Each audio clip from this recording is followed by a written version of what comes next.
Bonjour, je vais vous présenter une vidéo d'une ménisectomie médiale, ménisque interne, sous arthroscopie. Il s'agit d'une femme âgée de 60 ans qui présente notamment des dégâts cartilagineux non négligeables au niveau du fémur avec de nombreux clapets. L'exploration montre ces clapets.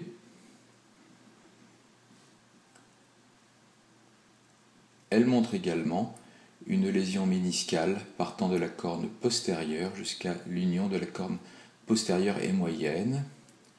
On voit ici l'avancée du ménisque avec la désinsertion et la rupture inférieure, un ménisque qui avance de manière relativement importante. Compte tenu de l'âge et de l'état cartilagineux, on récuse une suture méniscale pour réaliser une ménisectomie la plus économique possible. Par la voie interne médiale, nous introduisons une pince basket qui permet de débuter la régularisation méniscale. Vous voyez ici les fragments méniscaux qui vont être évacués ultérieurement par le biais d'une canule. Cette ménisectomie se fait bien sûr sous contrôle de la vue. Elle doit respecter le mur postérieur du ménisque.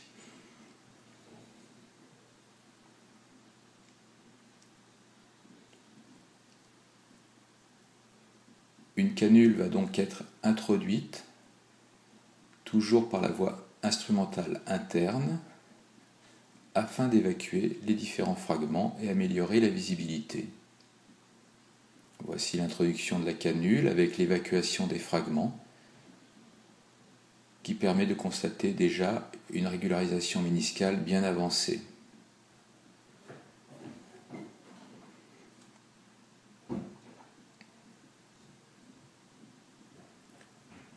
La régularisation méniscale va se poursuivre toujours à la pince basket, notamment au niveau de la partie toute postérieure du ménisque, qui est régulièrement difficile à atteindre. Il ne faut pas hésiter à forcer pour ouvrir le compartiment interne avec une torsion du genou.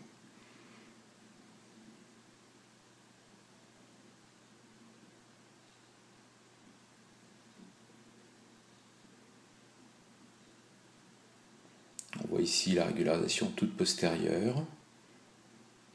Il faut bien sûr éviter d'être au maximum agressif sur le cartilage, le respecter au maximum afin de ne pas aggraver des lésions cartilagineuses, source de douleurs post-opératoires. Nous évacuons à nouveau les fragments. On voit qu'il reste quelques fragments postérieurs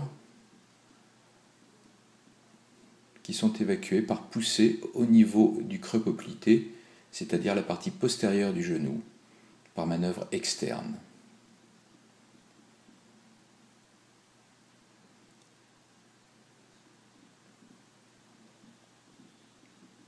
Il reste une languette postérieure à enlever. Nous contrôlons au crochet palpateur la qualité de la ménisectomie avec un petit nettoyage cartilagineux. Nous voyons que le ménisque n'avance absolument plus, que le mur méniscal postérieur est respecté. Nous constatons également la persistance d'une languette postérieure qui va donc être enlevée.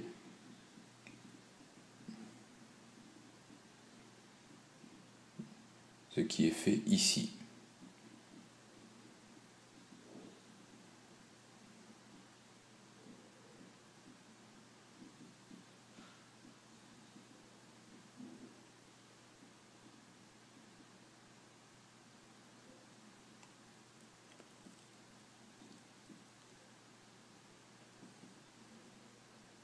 J'insiste sur la nécessité d'un geste qui est le moins agressif possible sur le cartilage.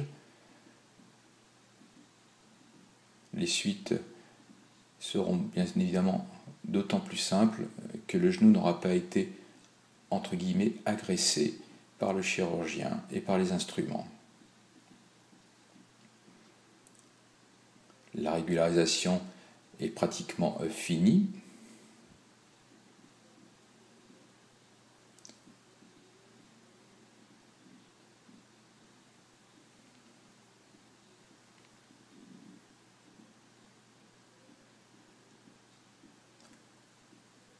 Nous essayons de faire un raccord le plus doux possible afin d'éviter tout accrochage lors des mouvements de flexion-extension du genou, et donc un accrochage du condyle, c'est-à-dire la partie inférieure du fémur, sur un petit clapet méniscal.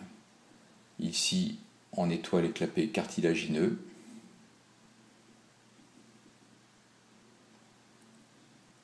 La ménisectomie s'achève avec donc toujours évacuation et lavage abondant de l'articulation.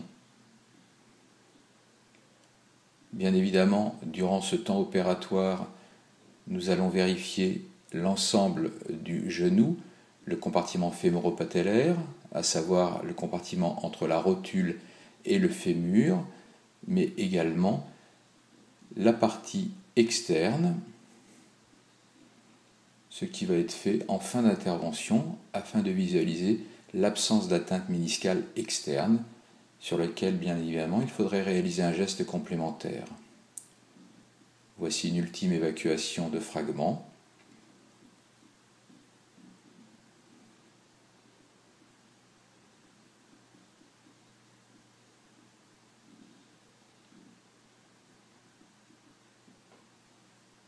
Nous allons vérifier le compartiment externe.